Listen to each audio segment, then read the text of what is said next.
Hey guys, this is Christ169 coming to you with another upload of my phone here. I'm outside of Governor Square Mall, formerly now known as Square Mall, Governor Square. And really just, this video, I've been reading stuff online, researching the whole Xbox Helix thing, and really understanding that people are leaving the Xbox brand. I've been watching videos and reading Reddit and getting ideas from looking online and figuring out what's been going on with the Microsoft Xbox ecosystem, why they losing people, stuff like that. And my conclusion is people are leaving the Xbox ecosystem not really because they're not much games to play. There's games to play obviously on the system. Is that they feel like the Microsoft system itself, ecosystem, has betrayed them in a way where Microsoft, Xbox Play Anywhere initiative was great in theory, and I said this could bite them in the ass in the end, and I think I've been pretty much correct on this assumption. Here, though, that this is going to bite them in the ass, and I think I've been very right about the assumption here, is because the ecosystem they have, Xbox ecosystem, can't sustain, multiple points of, not say entry, but multiple points of playing said games. If you have a smart TV that has an Xbox app, that's an Xbox. If you got a phone that has an Xbox app, that's an Xbox. Compared to what Microsoft is saying. If you got a toaster with a screen on it, it has an Xbox app on it, that's an Xbox. If you have a TV in a shower TV system that has an Xbox app, smart TV in your shower, and they do have those, in the more uppity type of bathrooms you can get. Because that's an Xbox too, right? I mean, everything should not be labeled an Xbox. I think Xbox should be, they should call it xCloud experience. Like, this is your xCloud. This is an xCloud. This is not an Xbox. I think what Phil did and Sarah Bond did was very damaging to the Xbox ecosystem, where it said no, everything's an Xbox, and it's kind of not true. Yes, the Xbox app is there. Yes, you have something that you can use. That's an Xbox, but it's not really an Xbox. It is a game console that is not an Xbox. Your TV is not a game console. Your TV is a television. Your refrigerator door that has TV on it, you can play Xbox on it, probably on it. It's not an Xbox. It's a TV refrigerator. It's a refrigerator for TV. The toaster, the shower one, the shower TV thing, the jokes I made on that. Those are not Xboxes. They're viewing devices. Like, there's a Google Nest, where you call it, a digital thing you can talk to, Google and stuff. And that could probably be an Xbox too, if you think about it. But it's not, because it's not a game console. It's a digital viewing device. So if they called it like xCloud or whatever like that, I can be more understanding with that. But calling it everything an Xbox kind of sends the wrong message. And people have been, because I know my gaming rig has an Xbox app on it. I don't call my gaming rig an Xbox, because it's not. It has the Xbox app that allows me to access Game Pass Ultimate, and things of that nature. But it's not an Xbox in the sense of an actual Xbox. I have an Xbox One X at home. That is an Xbox. Older Xbox, discontinued Xbox, but still an Xbox nonetheless. The Xbox One S, or the Xbox S series, the gimmick Xbox that's, anemic, is an Xbox. Your handheld Steam machine that has Xbox games on it, because you have an Xbox app on it, is not an Xbox. The Xbox Alley, that Alley Express, the Alley X, what you call it, is a portable system that can play Xbox games, but it's technically not an Xbox because you could put, Steam on there. Same as the Xbox X series that can play Steam games. Now, the Xbox Helix, and when I talk about this, is we'll be able to buy PC games and play them on your Xbox. It's going to be a hybrid system, what they're saying. And a lot of people are kind of worried because, now Xbox is getting away from the console being Xbox now. And a lot of people are leaving Xbox and going to a gaming rig. And I get it. Like I said yesterday, the PC gaming is the ultimate place to play games. PC Master Race is not just a slogan, or we're going to say this to make ourselves look cool. It's actually it's a way of life. It's a way of life where PC gamers understand that gaming on PC is the ultimate gamer's paradise because we can play the Xbox games and PlayStation games for how long they're on Steam, don't know for sure. That's still a topic for another discussion. But we can play the Xbox games anytime we want to, as long as we have an Xbox app. Or we can buy the games on Steam that are Xbox and own them and pay no Ultimate, have no worry about online play, and still play online for free. That is the privilege and the blessing of having a gaming rig. Where a lot of Xbox players are realizing this now that they don't have to spend $30 a month to go play a game online. Where they can go buy a gaming PC is not really cheap anymore. And if it has been cheap at all, please let me know because sure hell hasn't been cheap for me. That the gaming on that situation is more expensive. But consoles being $700, $800 now on the Xbox side, it's kind of hard to, go buy an Xbox X Series when you know the Helix one's coming around the corner in about a year or two. So you buy this thing, you got to buy $30, you got to buy $360 worth of whole year of Ultimate just to get the experience of owning an Xbox. The games you don't own because you're paying $30 a month just to rent games. You can buy them, but it's also that thing too that you go buy physical media and games like oh crap, what was it called? Anthem is no longer active because the studio got shut down. The game is shut down. The studio game shut down, so that game doesn't work on disc anymore. 2042, when it finally goes away, Battlefield finally gets shut down. That won't work anymore either. So owning physical games of those two kind of games is kind of stupid.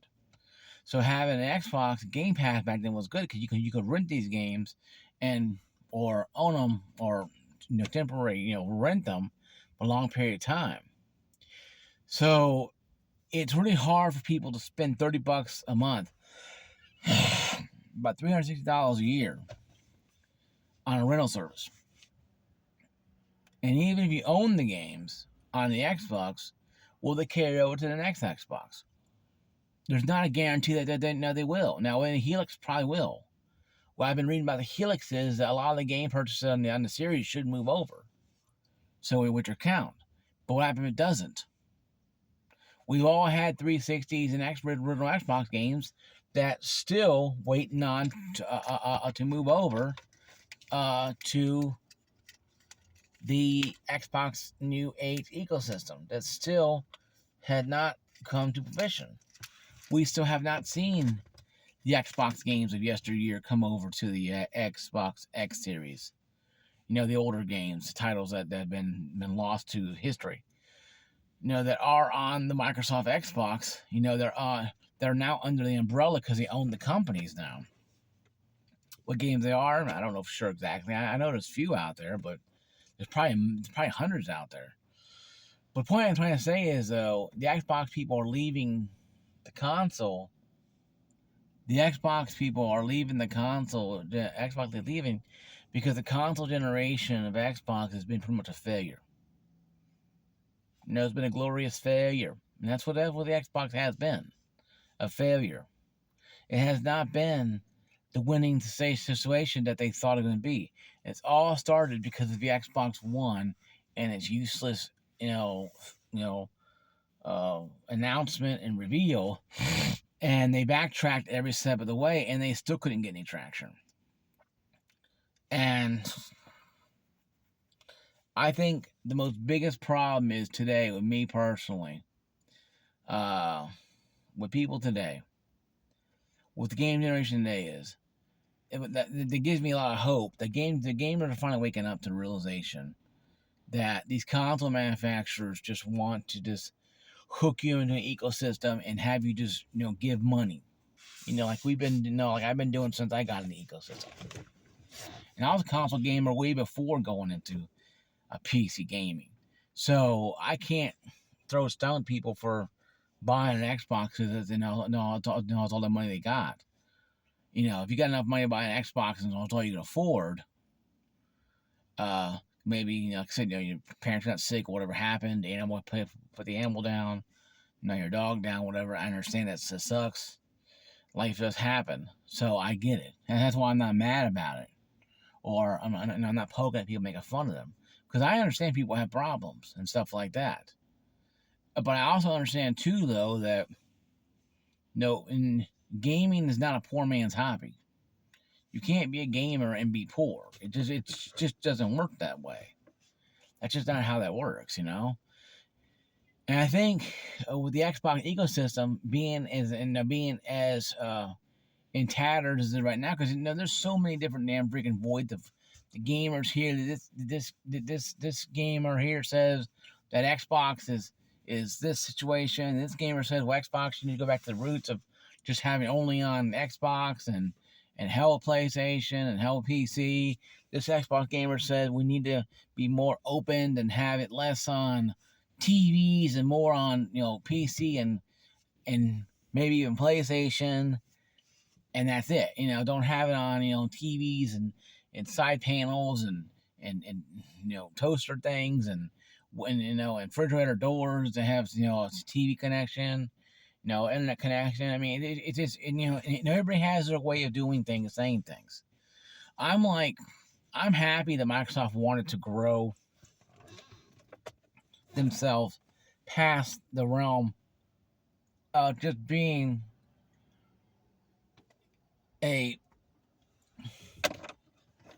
operating system, and now they're a console manufacturer, and now they're a game developer because they own developing studios that develop games. I'm happy these people have tried something new. I think they need to pump the brakes a little bit and slow down. Cool. What Phil Spencer and Sarah Bond did was not great. They tried to do things that they can do. Okay, they tried to do things, to make it work. They tried to do things that helped out the Xbox system and can give it a chance, everybody, to have an Xbox experience. But I think what they did was create an Xbox situation where now it's becoming stagnant because it's all over the place. It's too saturated. Too many ways to play Xbox games. You need a simple Xbox system to play. They had xCloud on TVs, xCloud on small little phones, xCloud on different things. But your Xbox app and your PC will work the same as the Xbox. PlayStation doesn't get games from Microsoft anyway, so they don't have to worry about it. But everything else will be xCloud except on PC. And this is as it should follows. xCloud features will have benefits of Xbox Live, blah, blah, blah. But your Ultimate will be different than the Ultimate on PC and or on Xbox consoles. Xbox consoles will have the most superb way of playing the game. PCs will be given usual treatment that they always been getting, and PlayStation games will come with whatever free online play. That being said, though, and going forward, that's how it'll be. So if you're on xCloud, you got to pay differently. xCloud, your experience will be differently than on Xbox. But to create everything as an Xbox, to me, was the biggest problem that they started. Because there's no way you can do that and keep everything on the same, on the up and up. There's just no way. There's no way personally to do that. And they couldn't do that. And they couldn't do that. And there was no way for them to do that because they couldn't.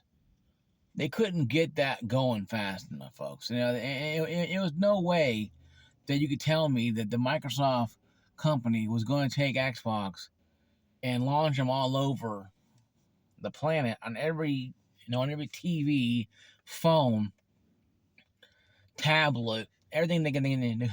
Oh, you have a tablet there? Why don't you put a Microsoft app on that? Then put an Xbox app. Oh, you have a TV? Why don't you put an Xbox app on that?